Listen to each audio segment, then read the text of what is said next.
Welcome to Mountain Man Fungi. This is part 2 of Mycoforestry. If you haven't already, I highly suggest going back to part 1 and watching that video as I discuss the ecological role of mushrooms in our forests and how they can help heal and regrow the forest and how beneficial using this method in forestry practices are for the flora and the fauna of any given area. In this second part, I thought it would be wise to discuss some of the economic advantages of implementing mycoforestry in common practices. I find it useful to talk about this kind of thing because whether it's agriculture, remediation, forestry, pesticides, the bottom line always comes down to how much it will benefit a company or organization economically, and if this is something that would be implemented in the real world in large-scale applications, then economics are a very important deciding factor. I'm going to keep my personal feelings about economics and nature to myself during this, but regardless of how I feel, it's a reality we live in. But what I will say is that when it comes to flora, fauna, and fungi, I believe that the priority should always be the health, safety, and well-being of living things, including ourselves as fungi, and making money from that should take a back seat. We as humans have a great responsibility and duty to protect the natural land now more than ever.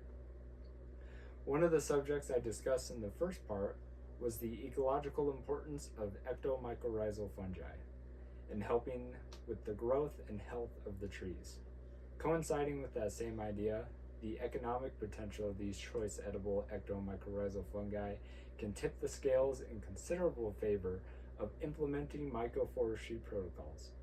Choice edible ectomycorrhizal fungi such as chanterelles, truffles, trumpets, leccinum, lactarius are extremely difficult to cultivate, let alone yield consistent flushes. This opens up a unique opportunity to harvest and sell some of these very sought-after mushrooms. An example of how sought after these mushrooms are the Perigold black truffle, Tuber melanosporum, can fetch up to $500 per pound back in the early 2000s. It's probably even more nowadays. Even though this particular species is native to Europe, this shows how much of a commodity mushrooms can be.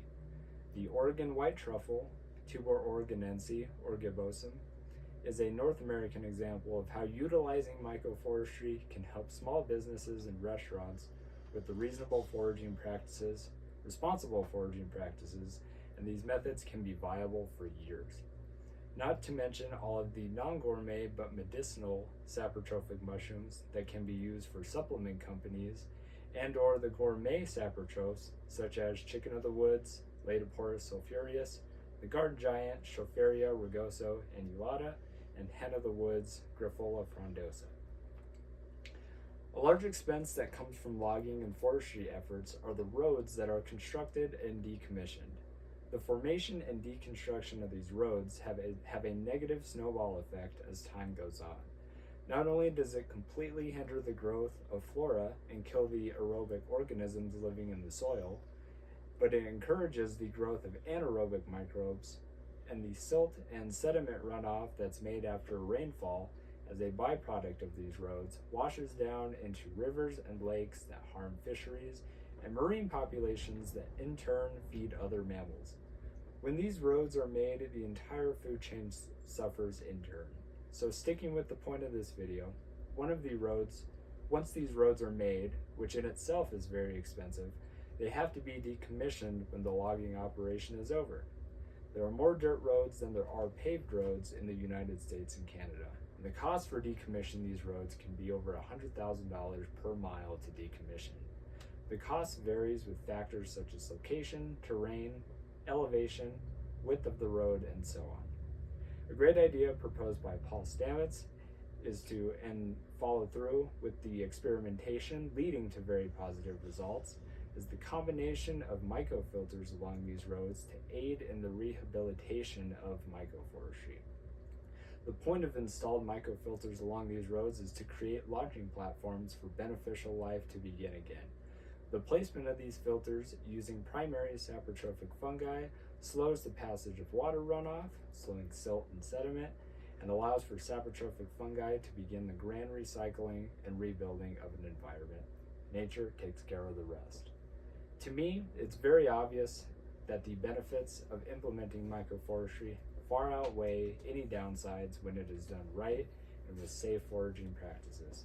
I truly believe that if we start aligning ourselves with fungi to fix the damages we've caused and even sustain future resources for many generations into the future, then mycoforestry has an apex partnership potential with us humans.